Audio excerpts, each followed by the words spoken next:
From there, we'll go to the commodities space, and wheat, of course, is very much in the news, especially after the agreement between Russia and Ukraine with the arrangement of the United Nations and Turkey. And of course, we had some disruption to that. But we have Oluwaseyi Midora, analyst with financial derivatives, now joining us to discuss wheat and the development around the prices. Hi, Seyi, good afternoon.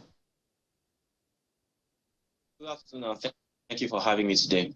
Good to have you today. So there's a bit of hope, and then we have a little bit of dark clouds when we hear about the attack on the southern part of Ukraine that could stop the wheat export deal.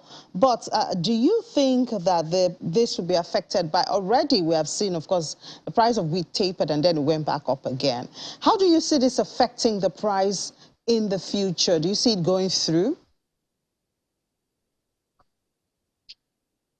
Okay, yes. So, I mean, basically, it's left to anyone's guess now, because what this attack on Saturday on the Odessa seaport shows is that the Russians are basically not to be taken at their word.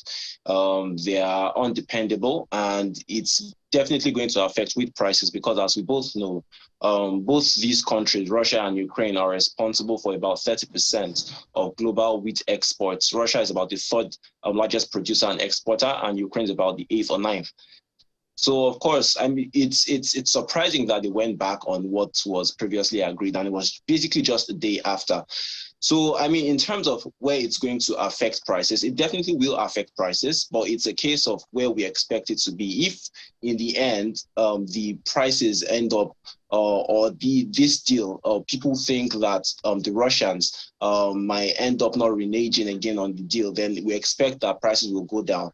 But ultimately, it remains to be seen, and people do not want to speculate on the lives of their crews, or neither do they want to put their ships at risk. Insurers also do not want to put their vessels or vessels which they have insured at risk as well. So definitely, in the short term, we might see that prices might end up going a bit up, or long term, it might end up reverting and then going back down. And what do you see, especially flour milling industry in Nigeria? How do you see them reacting or hedging against this volatility? Well, to the extent that wheat is a globally traded commodity, then it's highly unlikely that they'll be able to hedge against the volatility in the wheat prices, because we both know that flour mills of Nigeria, for instance, and Olam, two of the leaders in the Nigerian milling industry, are performing really well in spite of the volatility in wheat prices. And even aside that, we also know that there are forex restrictions on wheat imports as well, which is also affecting that industry. But in spite of that, their performance has been good. But the thing is, it's going to be so hard to keep performing above and beyond what they are currently achieving, because, again, these headwinds, these restrictions are in place, and it's going to be incredibly hard. And to the extent that we know that the Nigerian substitute is not so much the Nigerian wheat produce is not so much a refined substitute for that which is imported, then it's going to have some sort of margin compression on their numbers sometime in the future if these things do not revert and go back to the way things were.